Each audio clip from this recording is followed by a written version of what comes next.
Assalamualaikum warahmatullahi wabarakatuh. Shalom, Om Swastiastu, Namo Buddhaya, Salam Kebajikan. Di sini kelompok kami yaitu Random Shift akan menjelaskan tentang permainan game gunting batu kertas menggunakan program Python. Di sini kelompok kami terdiri dari 3 orang, yaitu teman saya Stephen Jona Dwari Huta Balian dengan NIM J03042111172.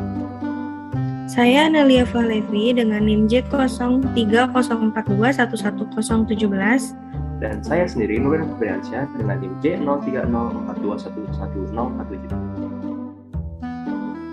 Di sini saya akan menjelaskan deskripsi singkat aplikasi. Pada proyek ini, kelompok kami membuat sebuah program untuk bermain game gunting batu kertas. Program ini adalah game kita melawan komputer. Apabila kita memilih batu, komputer akan secara acak memilih antara gunting batu kertas. Pada gambar kali ini adalah kode programnya dan hasil dari outputnya. Di sini saya akan menjelaskan tentang fungsi yang digunakan. Pertama-tama, kelompok kami menggunakan library yaitu import random. Nah, library ini berfungsi untuk memanggil fungsi random. Apabila library ini tidak ada, fungsi random yang akan kami pakai tidak akan bisa berjalan. Nah, yang kedua ada fungsi input. Fungsi ini adalah di mana saat kita menjalankan program, kita menuliskannya secara langsung saat berada di output.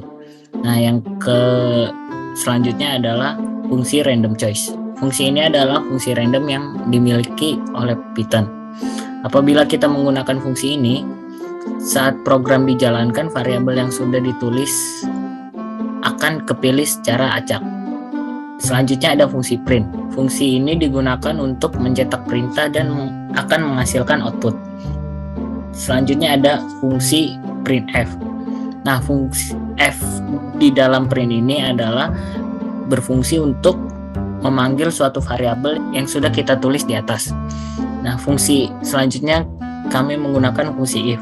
Fungsi ini digunakan saat mengeksekusi 2 kondisi, yaitu true atau false. Jika kita ingin mengeksekusi kondisi lebih dari 2, kita bisa menggunakan nested if atau bisa disebut juga if bersarang. Selanjutnya kami menggunakan fungsi elif. Fungsi ini berjalan apabila pilihannya berbeda saat di fungsi if. Selanjutnya ada fungsi else. Fungsi ini berjalan apabila pilihannya berbeda saat di fungsi if dan elif. Selanjutnya ada alur aplikasi. Yang pertama, kita menginput salah satu dari batu, gunting, dan kertas. Setelah itu, komputer akan memilih secara acak entry, batu, gunting, dan kertas. Yang ketiga, kemudian program akan print apa yang kamu pilih dan komputer memilih apa. Yang keempat, kita harus menuliskan library random agar fungsi random bisa terpanggil. Dan yang terakhir, yang kelima, setelah itu program akan memperlihatkan siapa yang menang. Misalnya kamu memilih kertas dan komputer memilih secara acak mendapatkan gunting. Nanti outputnya akan menjadi gunting memotong kertas. Kamu kalah. Kesimpulannya itu, komputer akan memilih secara acak sebuah karakter untuk menjalankan sebuah game ini. Terima kasih.